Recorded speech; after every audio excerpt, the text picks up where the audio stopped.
चलिए जी, आज का पाठ प्रारंभ करते हैं। जी आचार्य जी, प्रणाम। ओम सदाशिव समारंभां शंकराचार्य मध्यमाम् अस्मदाचार्य पर्यन्तां वंदे गुरु परंपराम्।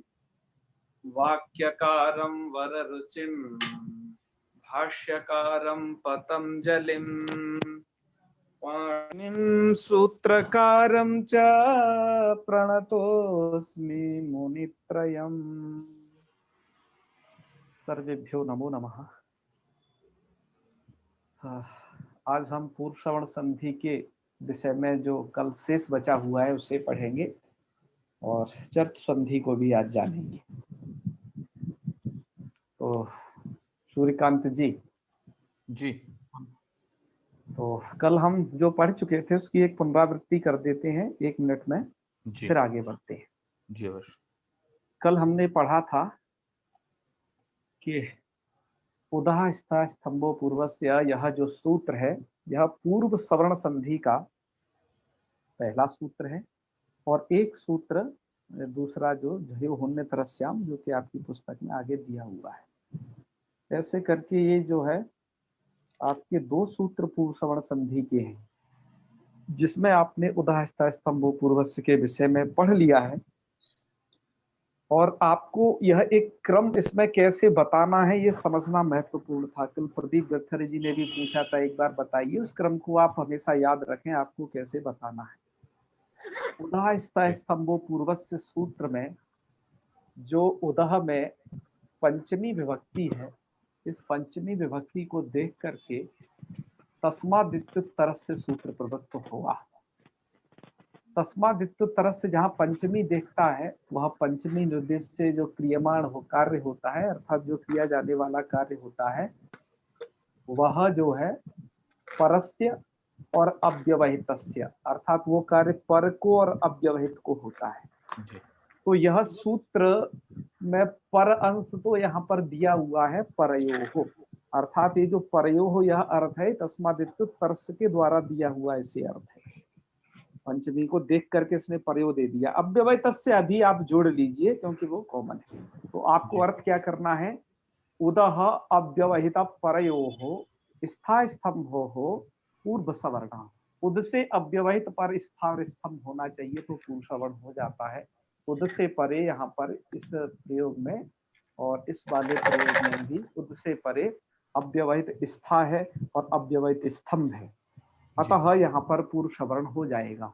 पर पूरे स्था के स्थान पर प्राप्त हुआ, पूरे स्तंभ के स्थान पर प्राप्त हुआ पूर्व सवर्ण। लेकिन जो आपका सूत्र है अलुंत्यस्य, वो यह कहता है जो षष्ठी से निर्दिष्ट कार्य होता है वो अंत्य अल्प होता है। स्था स्तंभों में षष्ठी को देख करके षष्ठी से निर्दिष्ट कार्य को, इस कार्य को वो अंत वाले को करवाना चाह रहा है, मतलब थकारोत्तरवर्ती आकार को, वह अंत के स्थान पर हो। ठीक है। लेकिन आपका उसका बाधक सूत्र है आदेह परस्य। आदे परस्य यह कहता था कि परस्य यदि विहितम तस्य आदिर्बोध्यम, पर को जिस कार्य का विधान किया जाता है वह उसके आदि वर्ण को जानना चाहिए।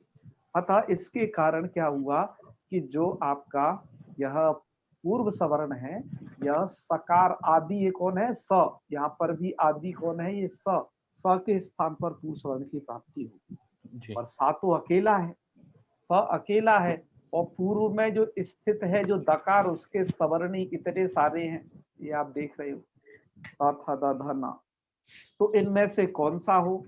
तो हमने क्या किया था कि अब जो सकार के तुल्य होगा, जो ये स है ना, इस सा के जो तुल्य होगा, तो स में क्या क्या चीज है कि उसमें दंत है, विवार, श्वास, अघोष है, ये आचार्य जी एक बार वो कर दीजिए सबको म्यूट। हाँ हाँ ठीक है, माइक बंद रखे रहेंगे प्लीज, आचार्य जी के अलावा सभी।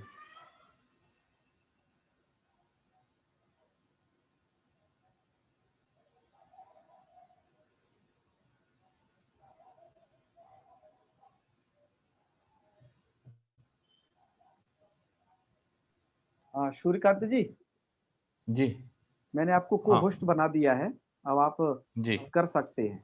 ठीक है, जी जी जी चलिए। तो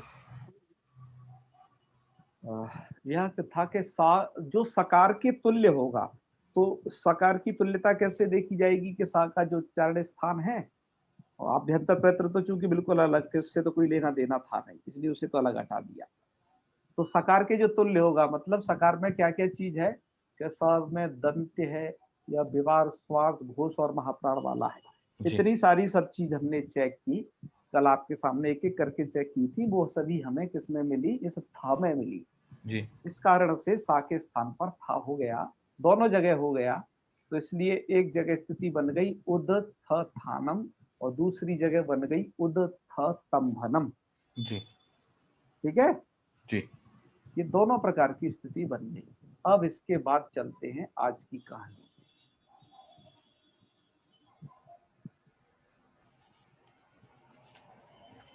तो इसके बाद क्या है, अब आप यहाँ देखिए इसके बाद की अगली कड़ी।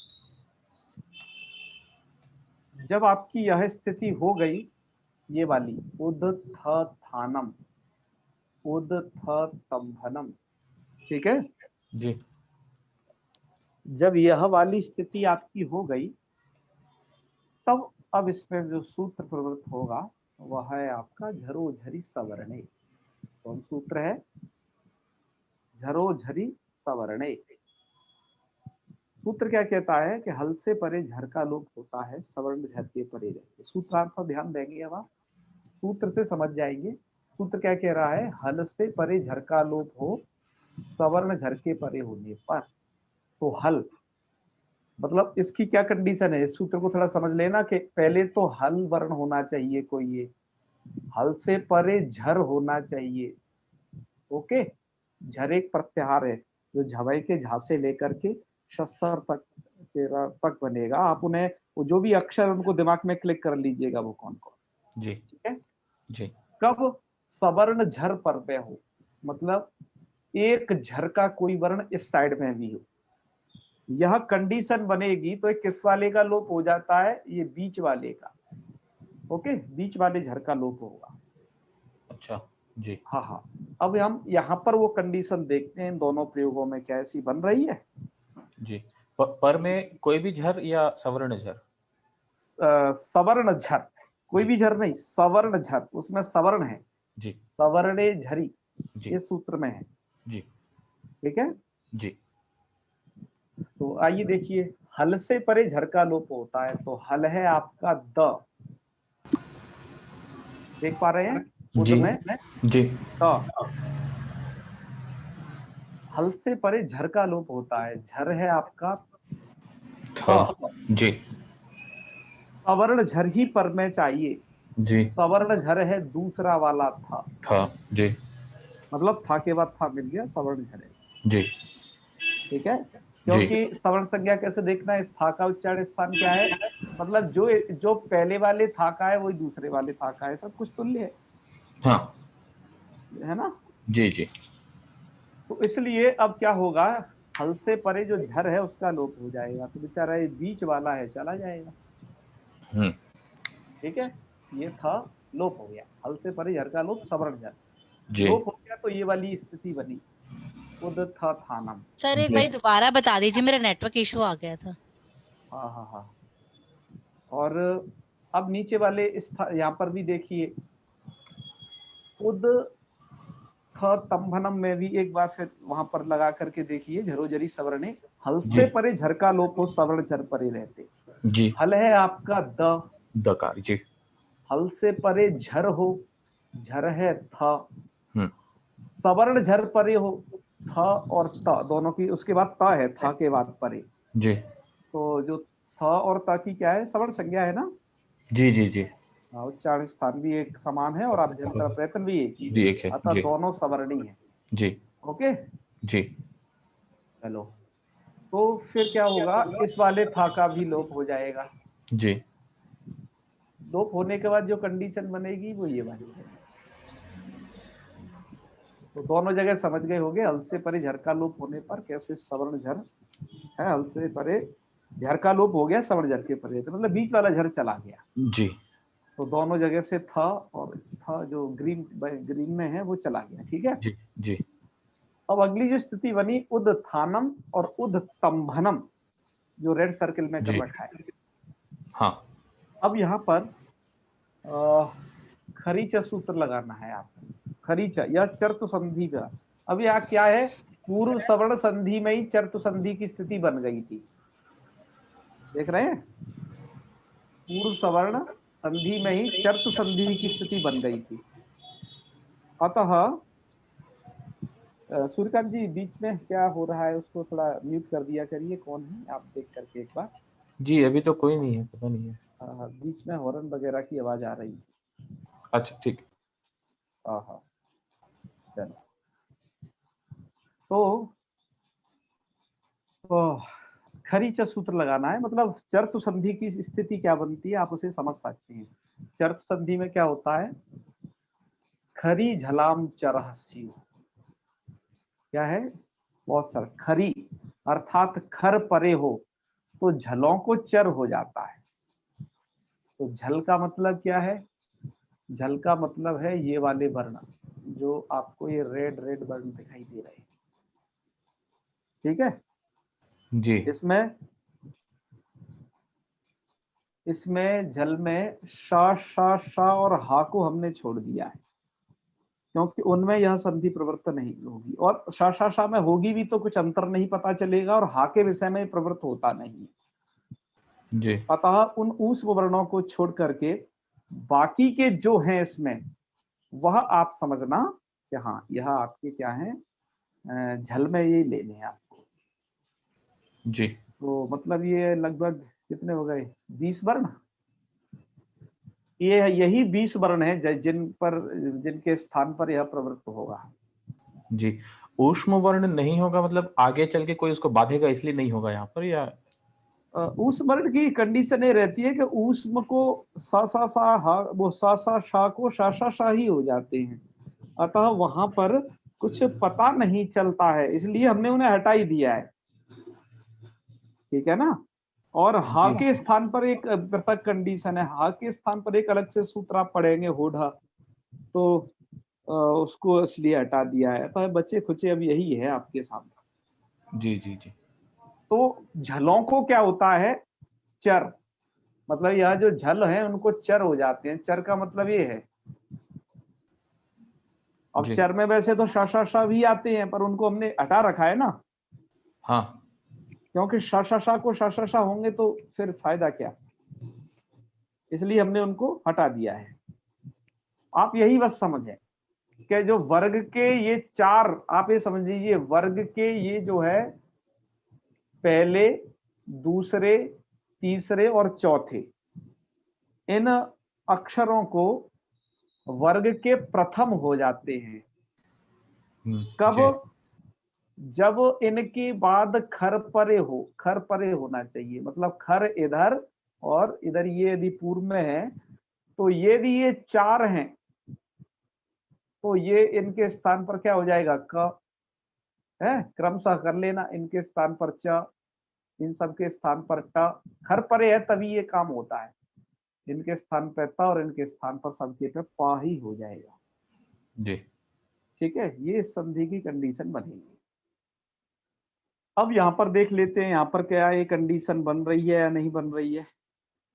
हमने अब यहाँ पर इसका देखा तो हमें ये, जहां पर हमने इस था का लोप कर दिया है तो इस वाली जगह पे देखिए, यहाँ इस वाली जगह पे देखिए क्या सूत्र कहता है, खरी मतलब खर परे हो तो झलों को चर हो जाता है। तो जी खर परे है यहाँ पर था, देख लो, और यहाँ पर है त, खर प्रत्यार में आ रहा है कि नहीं, एक बार सोच लीजिएगा। जी जी। खप जब छठ खर हो में छठ। आएगा तो खर में आ रहा है ना, आ रहा है, क्योंकि वर्ग के द्वितीय, वर्ग के प्रथम और श श श ये वर्ण खर में आते हैं, जी तो आ रहे हैं, तो क्या कर देना है, खर परे हो तो झलों को चर कर देना है। तो झल, झल में आ गया द, उद वाला जो द है ना दोनों जगह पर, वो उद वाला द आ गया झल में, तो झलों को क्या कर देना है, चर, तो झल को कर दिया चर, जी मतलब दा को क्या होगा, तो दा को हो जाएगा त, मैंने कई वर्गों का प्रथम होगा, या फिर जी उसका उच्चारण स्थान मिला लो, आप तो संज्ञा प्रकरण पढ़े हैं सब लोग। तो तकार का, वो दकार का उच्चारण स्थान दंत्य और तकार का उच्चारण स्थान दंत्य, इसलिए दा को हो गया ता, तो दा को ता हो गया, तब आपकी कंडीशन बनी उत्तंभनम, और ये भी उत्थानम, तो हलंत है, ठीक जी है। जी अतः आपके मूल में एक पंक्ति लिखी है लघु सिद्धांत कौमुदी में, इति उदोदस्य तः, इति उदोदस्य तः, उदो के बाद थोड़ा यहाँ स्पेस होना चाहिए था, जी इति उदोदस्य तः, मतलब यह हुआ कि उद के दकार को तकार हो गया इस सूत्र से, इति मतलब ये खरीचा सूत्र से उद के दकार को तकार हो गया, ये पंक्ति का आशय है। तो ठीक है, दकार को तकार हो गया तो आपके क्या रूप सिद्ध हो जाएगा, उत्थानम, ये रूप सिद्ध हो जाएगा, मिला दीजिए आप, उत्थानम, ठीक है। और जी यहाँ पर क्या रूप सिद्ध हो जाएगा, उत्तंभनम, ये दूसरा रूप सिद्ध हो जाएगा। और वही दो रूप यहाँ पर आपके मूल किताब में लिखे हुए हैं, ये दोनों हमने यहाँ लिख दिए हैं, उत्थानम और उत्तंभनम, ठीक है। जी कल हमसे पूछा था कि इसका अर्थ क्या है, तो अर्थ हमने, मैंने कहा तुम आप लोग ढूंढ लेना, आपको मिल जाएगा। तो उत्थानम का तो अर्थ होता है उन्नति, गीता प्रेस की पुस्तक में देख लेना, उसमें लिखा हुआ है सब, उसके सबसे नीचे टिप्पणी में, गीता प्रेस जी वाली। उत्थानम का मतलब है उन्नति और उत्तंभनम का मतलब है अवरोधा, ये दोनों अर्थ वहां पर दिए हुए हैं, ठीक है। जी अब आप लोगों ने एक एक रूप तो समझ लिया, पर मित्रों आपको पता है कि हल से परे झर का जो लोप होता है सवर्ण झर के परे रहते विकल्प से होता है। ये वैकल्पिक रूप आपकी लघु सिद्धांत कौमुदी के मूल में नहीं दिया गया है, हमने इसको देना आवश्यक समझा। अतः हमने क्या है कि जब हल से परे झर का लोप नहीं होगा तब क्या करना है आपको, तब आपको क्या करना है, थोड़ा ध्यान दीजिए इसी वाले कंडीशन पर और यहाँ इस वाली कंडीशन पर क्या करना है, यहाँ पर यहीं पर आपको खरीचा लगा देना है, मतलब थकार सुरक्षित रहेगा एक, जी जी और यहाँ पर भी थकार सुरक्षित रहेगा दूसरे प्रयोग में। जी अब आपको क्या कर देना है, उसी कंडीशन में द को क्या कर देना है, त, जी तो आप द को त कर देंगे तो ये रूप बनेगा, इसके सामने लिखा है देखो, उत्थानम, एक त एक था और एक फिर दूसरा वाला पूरा था, उत्थानम। जी ऐसे ही यहाँ पर भी दा को ता करके मिलाएंगे, तो थोड़ा जगह कम पड़ गई थी, हमने यहाँ लिख दिया है, तो उत है ना, एक था उत्थम्भनम, ऐसा बन जाएगा, एक आधा था फिर एक इधर वाला, है ना, जी तो उत्थम्भनम, यह रूप आपके बनेंगे, ठीक है। जी बात आ गई समझ में, जी जी हाँ हाँ हाँ हाँ। तो ठीक है, तो ये दो रूप आप समझ गए होंगे कैसे बनेंगे। जी चलो अब इसके बाद अब हम आगे बढ़ते हैं, आपने ये चार रूप अब समझ लिए इसके, है ना, उत्थानम, ये वाले और ये, ठीक है, चार रूप हो गए। जी अब इसी तरीके से मित्रों आपने ये देखा होगा, गीता पढ़ते होगे तो अभ्युत्थानम अधर्मस्य तदात्मानम सृजाम्य, जी जी एक प्रयोग आता है। तो अभ्युत्थानम का मतलब ये उत्थानम तो बना हुआ है, इसके आगे आपको क्या लगा देना है, अभी, क्या लगा देना है, अभी अभी, अभी प्लस उत्थानम कौन संधि हो जाएगी, यण संधि बहुत अच्छे, अभ्युत्थानम बन जाएगा, ठीक है। जी इसी तरीके से यह रूप सिद्ध हो सकते हैं। तो चलो, जी अभी अभी उपसर्ग है क्या आचार्य जी, या वो भी पद है मतलब कोई, आया है ना उसमें, परा परा अभी आया ना उधर, हाँ। अभी वहां पर आया हुआ है, प्रादियों में आया है। अच्छा अच्छा। ये प्रादि है, ये सर्ग। प्रादि। जी जी ठीक है, जी। चलिए अब यह है, इसका पूरा करा देते हैं, फिर आपके सभी प्रश्नों को लेंगे। चर्तु संधि के हमने समझा, और उदाहरण भी आपको प्रस्तुत कर दें, क्योंकि हल से झरोझरी सवरने के तो आपको आगे और भी उदाहरण मिलते रहेंगे, हालांकि चर्तु संधि के भी, और हमने समझा कि आपको चर्तु संधि के और उदाहरण प्रस्तुत करें, अतः कुछ उदाहरण आपके इधर प्रस्तुत हैं। और मैंने आपको पहले भी बता रखा है, चर्तु संधि में यदि जस्तु संधि की संभावना है, ठीक है, तो आपको क्या करना है कि आपको उसमें पहले जस्ट कर लेना है, उसके बाद चर्तु करना है। हम पहले भी बता चुके थे एक बार आपको, फिर दोबारा से बता दिया है। तो चलिए, अब दिग्पाला, यहाँ पर आपने जस्ट पहले कर दिया है, क था ना, क दिक, और का को कर दिया ग जस्त, तो दिग्पाला। लेकिन यदि अब आप सब जगह देखोगे खर परे है, यहाँ पर प है खर के रूप में, तो इसलिए वो क फिर हो जाएगा तो दिक्पाला। ठीक है, अर्थात आप यह समझिएगा कि जस्तु संधि का वहां कोई हिसाब किताब नहीं बनेगा, जहां आगे खर परे होगा, वहां तो उसे चर्तु संधि ही हो जानी है। जी ठीक है जी। तो इसलिए दिक्पाला। ऐसे ही विराट, वो विराट पुरुषा, तो पुरुष का प जो है खर परे है, हमेशा वाद वाले अक्षर को देखना है, प खर है तो विराट पुरुषा है, आप वहां डकार उच्चारण मत करिएगा फिर। ऐसे ही अनुष्टुभ छंद, तो अनुष्टुप छंद भाकोपा, क्योंकि छंदा का छ खर परी है। खर वाले अक्षर समझ लीजिए कौन कौन है। जी जी, पहले अब दूसरे है हाँ, उद पतति, तो उत्पतति, दाकुता, क्यों पतति का प खर, वर्गों के प्रथम वर्गों के द्वितीय खर है, याद रखना जी यही आपको मिलेगी।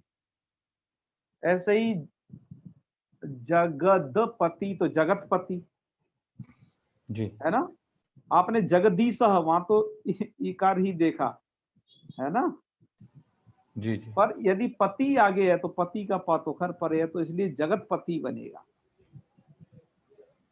ठीक है, जी। अब तादृग प्लस कर्म, तो तादृग कर्म, कर्म का क जो है खर पर है तादृग कर्म, इस प्रकार का रूप बनेगा। देखते जाइए चर्त संधि की क्या है। जी और सातवां दिया है हमने अंतिम, युयुध प्लस सवह युयुत्सवः,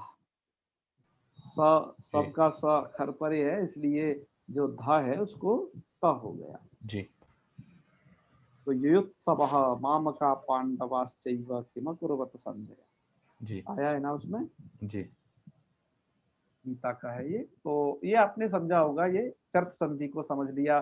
पूर्व सवर्ण संधि, इसमें क्या कंडीशन है उसको समझ लिया है, उत्थानम उत्थम्बनम समझ लिया, एक पूर्व सवर्ण संधि आपने समाप्त कर ली। अब आपने प्रश्न कर लीजिए, फिर अगला विषय हम पढ़ेंगे इसके बाद। जी।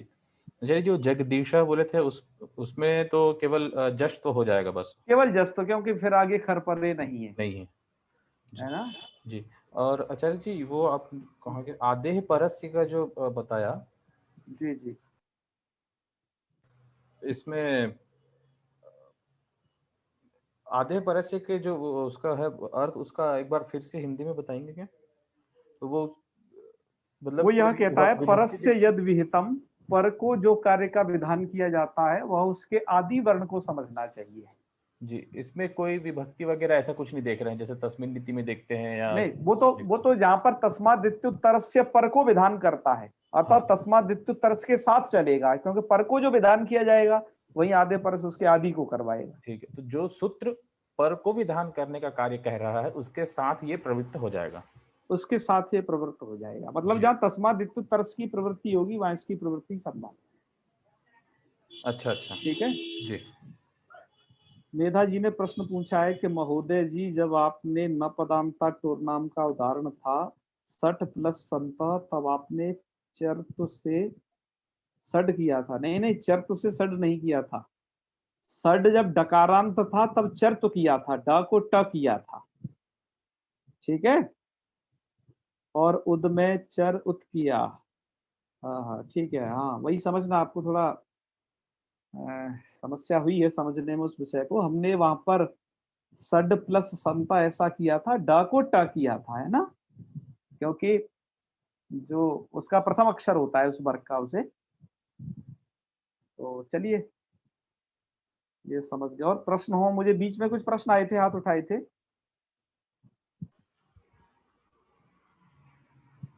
हाँ हाँ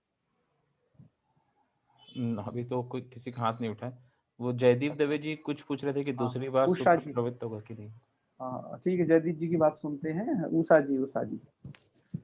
आचार्य जी नमो नमः। जी जी, नमो नमः। मेरा ये था कि आपने जो पहला वाला जो शब्द किया था कि उसमें ता भी आधा था और था भी आधा था, तो जी जी, उत्थानम, हाँ तो हाँ वो शब्द भी कहीं आता है क्या पढ़ने में?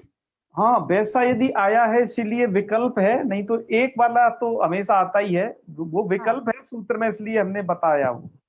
अच्छा, अब क्योंकि वो मैंने लास्ट का हालांकि, जो हाँ हाँ, लास्ट वाला जो है उत्थानम, वो तो आता है, हर जगह बिल्कुल उसका बिल्कुल, प्रयोग किया जाता है। लेकिन हाँ जो हाँ हाँ, पहला वाला आपने जो आधा और वो ता और था दोनों आधे आधे बताए थे बिना जी स्वर को, जी जी, तो वो हाँ भी हाँ प्रयोग किया जाता है। हाँ हाँ हाँ, ठीक ठीक। हाँ वो किया जाता है, पर मैंने उसका प्रयोग नहीं देखा, बस यहाँ पर उसकी सिद्धि की गई है। शायद किसी कवि ने किया होगा, हमने कहाँ इतना पूरा सब कुछ पढ़ा है अभी। जी हाँ, किसी ऋषि महर्षि ने जरूर किया। जी, धन्यवाद। जी जी जी, श्याम सुंदर जी। बड़े भैया प्रणाम। जी हर हर महादेव, कहिए श्याम सुंदर। अभी ये इसमें कंफ्यूजन हो रही है कि हाँ ये हाँ, हम कैसे जानेंगे ये कौन सा शब्द टकारांत है डकारांत है, ये समस्या पैदा कर रहा है हमको। मतलब ऐसे ओह, कोई पुस्तक हो, ऐसा कोई ग्रंथ हो जो उसमें हम जान सकें ये शब्द टकारांत है या डकारांत है। अभी अजंत पुल्लिंग पढ़ते पढ़ते आ जाएगा, आप समस्या मत मानिए। अब आपको दो तो कंफर्म हो गया, ये टकारांत या डकारांत ही होगा, या हाँ हाँ तकारांत हाँ या दकारांत होगा, ये तो कंफर्म हो गया ना। हाँ हाँ हाँ हाँ तो दो में से एक छांट लेंगे, थोड़े दिनों बाद वो भी हो जाएगा सही। हाँ। और जो अभी इनका जो प्रश्न था ना उत्थानम, ये कहाँ प्रयोग हुआ है, हाँ हाँ, तो ये ऐसे वेद में काफी मंत्र मिलते हैं, उत्था या बृहति ऐसे करके मंत्र हैं, तो वहाँ जी आधा जी, था और आधा ता भी मिलता है। अच्छा अच्छा, बिल्कुल, हाँ वही का प्रयोग तो काफी है ना। मैंने कहा था कि हाँ मैंने तो अभी हाँ, पूरा प्रयोग तो संसार अभी पढ़ा नहीं है, होगा कहीं, इसलिए पाणिनि जी लिख रहे हैं, इसका मतलब कहीं वो है। विकल्प है। किया, विकल्प की व्यवस्था पाणिनि जी ने की है, तो वो है। जी, बस यही जानना था जी। प्रणाम बड़े बहुत भैया। अच्छा, महादेव। जयदीप जी। जी महोदय, वो तो सिर्फ थ के बाद वापस थ है, तो वहां चर तो नहीं होगा ना वापस से, इसलिए वहां ऐसा। वहां नहीं होगा, उसका कारण है, आप जान ही रहे हैं, असिद्धता वाला चक्कर है वो। जी जी जी जी, समझ में आ तो गया, वो समझ में आ गया। मैं इसलिए उसे यहाँ नहीं बताया कि लोगों के अंदर वो प्रश्न नहीं है ना। जी जी जी जी जी, धन्यवाद धन्यवाद। ठीक है, चर तो वो असिद्धता वाला है, देख लेना, उसमें गीता प्रेस की पुस्तक में भी दे दिया है। हम्म, हाँ जी, हाँ जी। पंकज घोष जी। पंकज जी, गुरुदेव, जी जी, ऐसा है जो विदेशी सूत्र है, श्वेत एवं आपको हम अच्छे से सुन नहीं पा रहे हैं, कृपया गुरुदेव श्वेत फिर से दोहराएं। हाँ, फिर से दोहराएं। गुरुदेव श्वेत वा हाँ, श्रूयते वदतु। श्वेत श्वेत इदानीं हाँ, इदानीं श्रूयते वदतु। भित्तिरेचि एक, हाँ, भित्तिरेचि एक सूत्र है, उसमें एची सप्तमी विभक्ति है। तो हाँ सप्तमी हाँ विभक्ति जहाँ पर होता है तस्य अव्यवहित पूर्वस्य हाँ कार्यं भवति। हाँ हाँ हाँ, अनन्तरे अत्रापि परन्तु भित्तिरेचि सूत्रमध्ये उभय मिलित्वा एकादेश भवति। हाँ हाँ हाँ हाँ हाँ, अव्यवहित पूर्वस्य सप्तमी यत्र भवति, हाँ हाँ, जहाँ सप्तमी रहता है उसका अव्यवहित पूर्वस्य कार्यं भवति, परन्तु भित्तिरेचि मध्ये तु उभय मिलित्वा एकादेश भवति। एकम्, यत्र एकं मम प्रश्नः। हाँ, इतोपि तस्माद् तस्माद् तस्माद् यत् अस्ति पञ्चमी विभक्ति जी विषये, जी जी, पञ्चमी विभक्ति यत्र भवति तस्य अनन्तरे यदस्ति तत्र भवति। एवं तो अत्रापि उभये मिलित्वा कुत्रापि भवति वा? सुन लीजिए, वहां पर क्या स्थिति है आपको पता चल जाएगा। वृद्धिरेचि में एची सप्तम्यंत पद है, ठीक है। आपने प्रश्न किया है, मैं आप सभी पाठकों के लिए मैं एक बार इस प्रश्न को दोहरा देता हूँ, ये क्या पूछना चाहते हैं। इन्होंने पूछा है कि वृद्धिरेचि में एची सप्तमी विभक्ति है, और आपने बताया था कि तस्मिन् निर्दिष्टे पूर्वस्य सूत्र है, जो सप्तमी विभक्ति से निर्दिष्ट जो कुछ कार्य को देखता है वो पूर्वस्य और अव्यवहितस्य उसे करता है, ठीक है। अतः हम एको एणचि में क्या करते थे, एक से अव्यवहित पूर्व, वो सॉरी अच से अव्यवहित पूर्व एक को क्या हो, यणादेश हो, ये उसका अर्थ करते थे। ऐसे ही आपको क्या करना है पंकज जी, वृद्धिरेचि है, तो उसका अर्थ क्या करना है, ध्यान दीजिए, अर्थ को ध्यान दीजिए। एची अर्थात एच परे रहते, एची अव्यवहित पूर्वस्य, एची अव्यवहित पूर्वस्य अकारस्य स्थाने वृद्धि एकादेशा भवति। अब केवल अकार के स्थान पर हम यहां नहीं कह पाएंगे, क्यों? क्योंकि यह सूत्र साथ साथ एक पूर्व प्रयोग के अंतर्गत पढ़ा गया है। आपके अनुसार तो यह होना चाहिए कि केवल पूर्व अकार के स्थान पर ही वृद्धि एकादेश होता, ठीक है ना। लेकिन यह सूत्र क्या है, एक पूर्व प्रयोग के अंतर अधिकार सूत्र में पढ़ा गया है। अतः एच से अव्यवहित पूर्व को कार्य की अपेक्षा क्या होगा, हाँ अव्यवहित तो वहां पर रहेगा, अर्थात उस अवर्ण के बाद जो एच परे हो उसके बीच में अन्य किसी का व्यवधान न हो, तो अव्यवहित अंश तो वहां पर सिद्ध हो जाएगा, ठीक है। लेकिन पूर्व वाला जो अंश है वो वहां पर बाधित हो जाएगा। क्यों बाधित हो जाएगा? क्योंकि एक पूर्व प्रयोग के अनुसार वहां पर जो वो कार्य है वो दोनों के स्थान पर मिलकर के होना है, अतः वहां पर हम अव्यवहित से इस अंश को ले जाएंगे मात्र, ठीक है। ऐसे स्थलों पर ऐसे आपको समझना चाहिए सर्वत्र। बात आई समझ में पंकज जी? हाँ सर जी, गुरुदेव। हाँ, आपको यह समझना है, ठीक है। ठीक है, आप यह समझिए, परिभाषा का जो अंश या तो सिद्ध हो या बाधित हो, तो बाधित अंश कौन सा है? ये पूर्व, केवल पूर्व के स्थान पर होना, ये यणादेश में संभव है, पूर्व अंश है ना। लेकिन वृद्धि वाली संधि में यह अंश बाधित है, वहां पर तो पूर्व को नहीं कार्य होना है, बल्कि पूर्व पर दोनों को होना है। हाँ, अव्यवहित अंश तो वहां पर जरूरी है। तो वहां पर क्या होगा, केवल इस परिभाषा के द्वारा अव्यवहित अंश की उपस्थिति होगी। आपका जो प्रश्न है इसका उत्तर लघु शब्देन्दु शेखर में दिया हुआ है, वहीं से उद्धृत करके हमने आपको इसे बताया। धन्यवाद धन्यवाद। हाँ ठीक है, चलिए बहुत अच्छे। तो ठीक है, उसको भी वैसे ही समझ लेना चाहिए, और भी आपको जहां पर इस प्रकार का वो हो तो ठीक है। एक अपूर्व प्रयोग के कारण वो परिभाषा एक अंश विकला उपस्थित होगी वहां पर। तो आगे चलें जी, चलिए आगे चलते हैं। तो अभी हमें जो आपको अब पढ़ाना है, आपको वर्ड शायद ये उससे हट गया है ना, इसलिए करना पड़ेगा।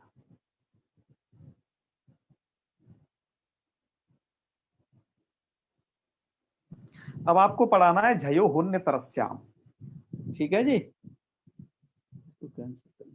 जी, तो झयो हुन्य तरस्याम सूत्र पढ़ाना पड़ेगा।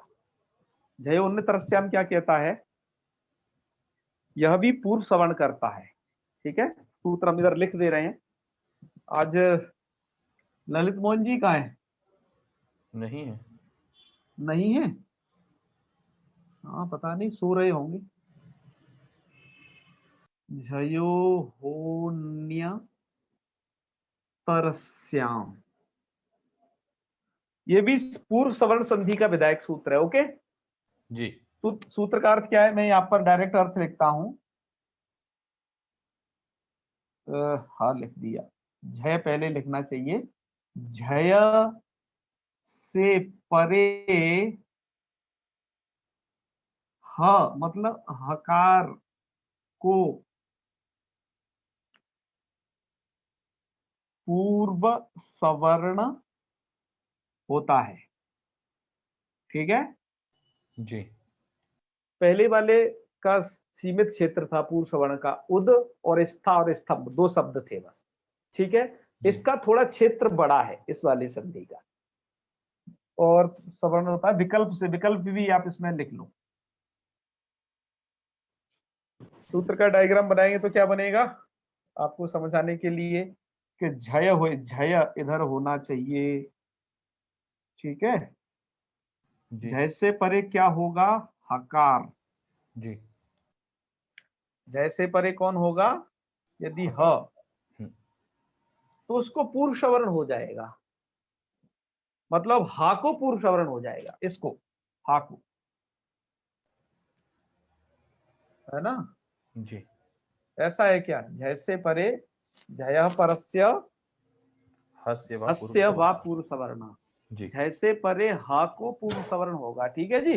जी तो आइए अब देख लेते हैं। तो झय में आपके कौन वर्ण आ जाते हैं, दिमाग में तुरंत क्लिक हो जाने चाहिए वो। जी झभई से लेकर के कपई तक।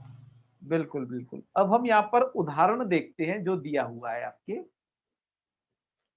तो उदाहरण यह है आपके, वाक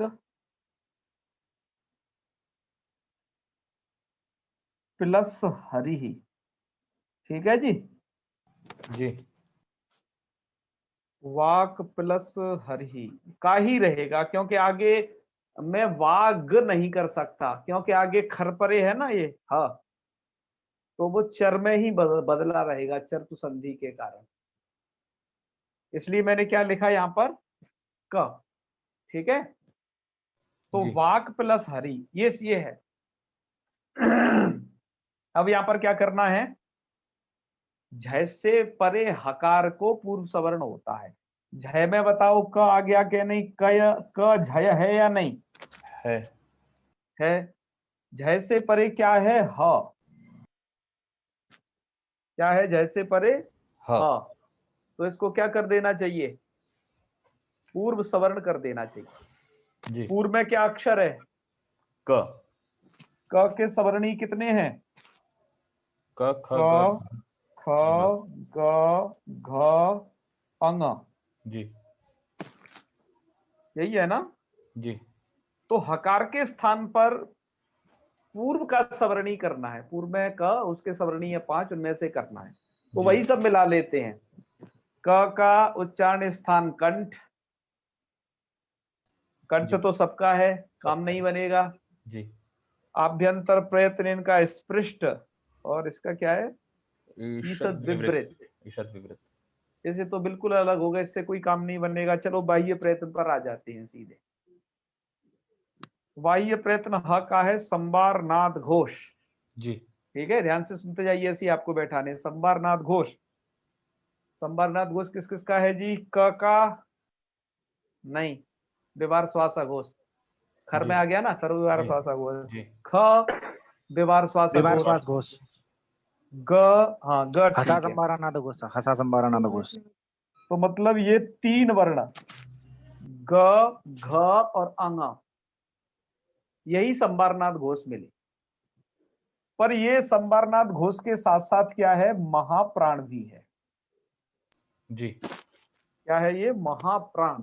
जी अब इनमें से छांटे जो ये 3 पास हुए थे, इनमें से महाप्राण बचा केवल घ। जी महाप्राण कौन है, केवल घ। घ। इसलिए आप अब क्या कर दीजिए, हा के स्थान पर घ कर दीजिए, और हा में जो आ है उसे घ में मिला देना यथावत, ठीक है जी। जी तो चलिए हम उसे कर देते हैं। इतनी सारी प्रक्रिया के बाद हा को क्या हो गया, घ। तो वाह, और ये तो या तो इससे ग हो जाएगा ना, ग।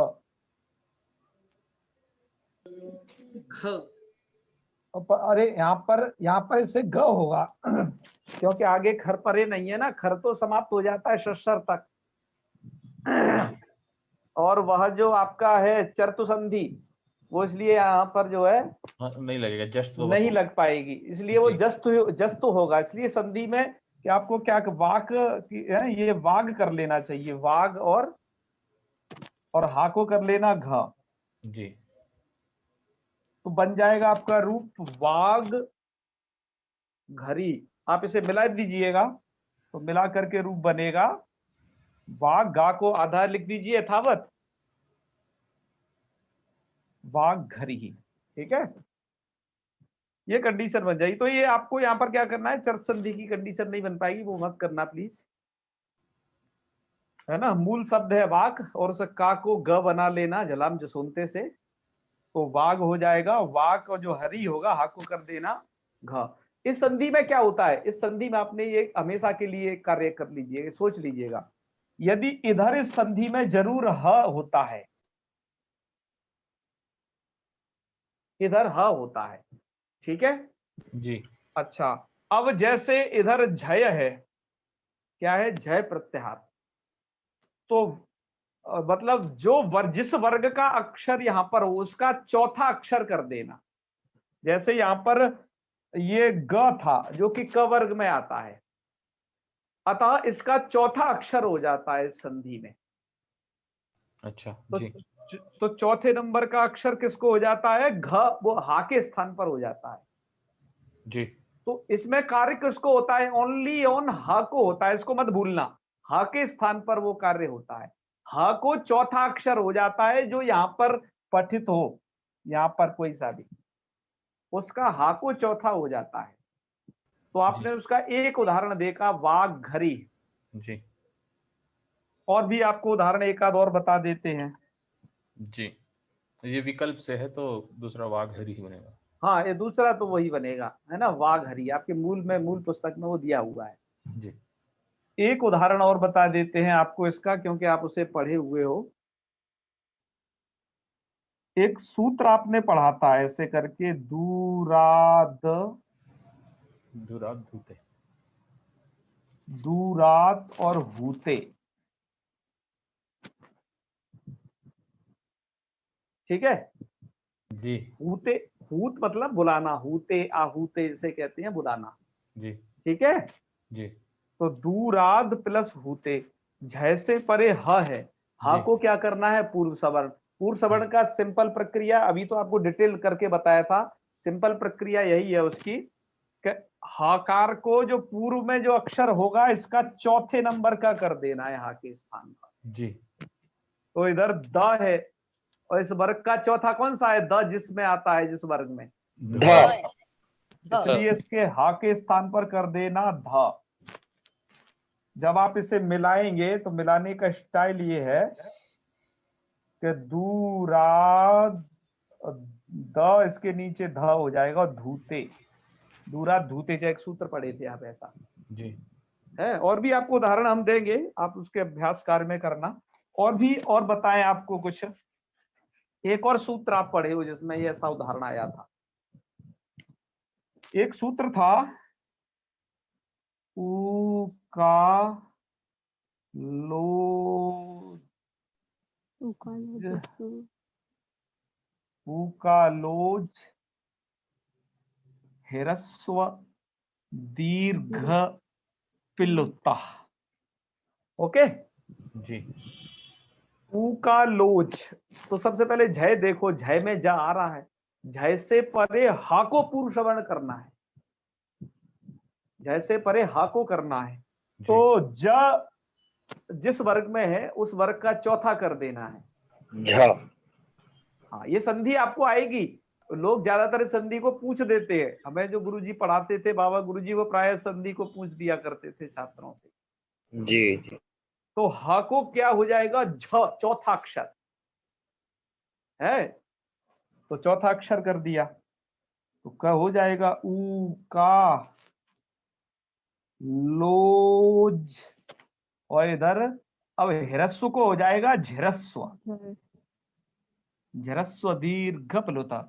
बात आई समझ में, किससे क्या जी। से क्या हो जाता है संधि में, जी। कुछ का कुछ ये आपने कुछ तरीके सीखे, संधि में कैसे वर्ण बदल जाता है ना। जी। हाँ, कभी कोई स्वरूप होगा उसका, कभी कुछ स्वरूप होगा। तो यह जो स्वरूप परिवर्तन है मित्रों, यही संस्कृत में दिक्कत करता है। आपने हल संधि में ये ठीक से पढ़ लिया, वर्णों का स्वरूप परिवर्तन, आपने अचों का स्वरूप परिवर्तन देखा संधि में, हलों का ये देख विकल्प रहे से हो। करता है ना बड़े भैया?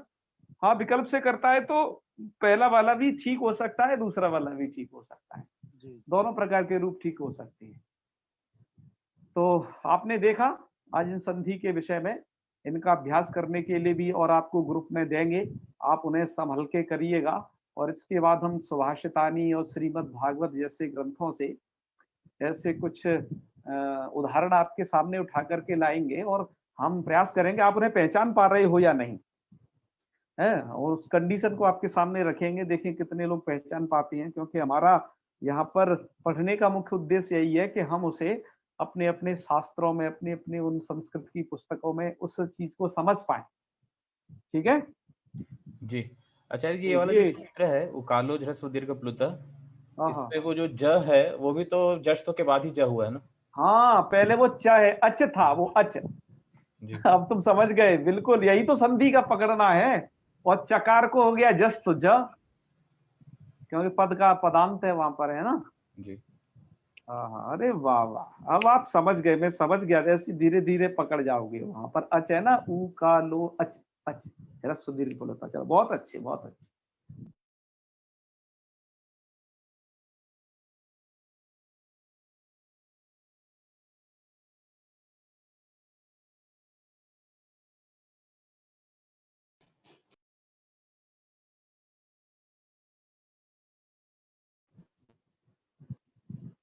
हाँ जी, जी आ गया समझ में। तो आज यहीं पे रखें फिर, और कोई डाउट तो नहीं है अब इसके विषय में।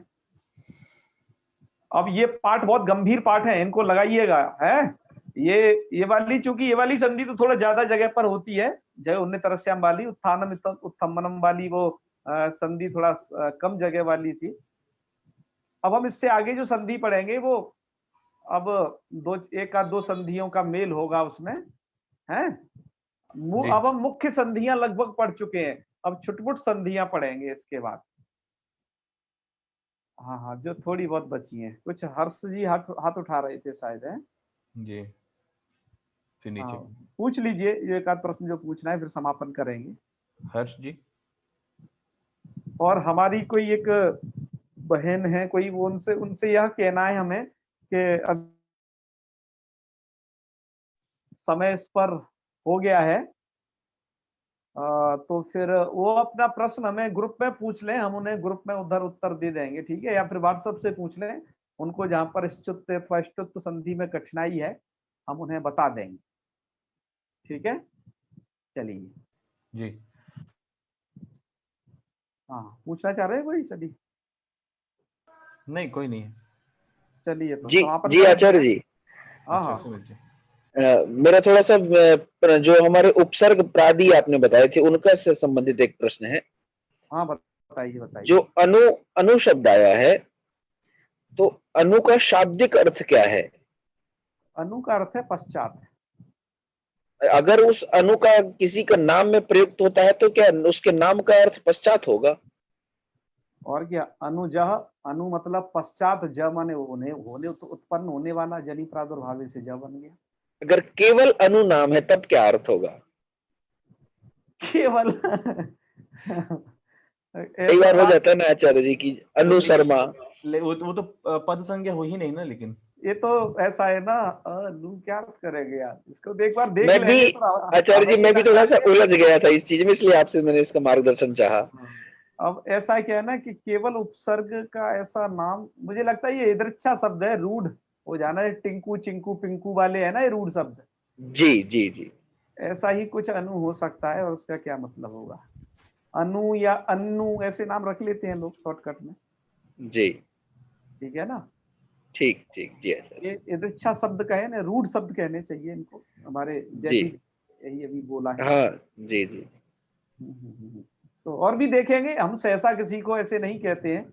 बस वही है कि शाब्दिक अर्थ कोई अगर अपने नाम का पूछता है तो क्या यदि जवाब हमें दें कुछ उसको? मिलेगा तो और भी रूढ़ तो नहीं कह सकते हालांकि उससे। देखो, इनका केवल का प्रयोग नहीं होता है निपातों का, इनका जो है प्रादियों का उपसर्गों का, जी। निपात के रूप में हो सकता है इनका कदाचित, फिर भी देखेंगे। पर अनु का अर्थ पश्चात होता है, जैसे जी, जी। गच्छति और अनुगच्छति, जी जी अनुसरति, अनुसरति जी। अनुसरण करता है, तो पश्चात अर्थ है अनुजा। जी चलो तो ठीक ठीक है ठीक फिर, है। जी अच्छा। चलिए, ओम सर्वे भवन्तु सुखिनः, सर्वे सन्तु निरामयाः, सर्वे भद्राणि पश्यन्तु, मा कश्चित् दुःखभाग् भवेत्। ओम शांतिः शांतिः शांतिः। सर्वेभ्यो नमो नमः। शुभ रात्रि। नमो नमः गुरुदेव। नमो नमः।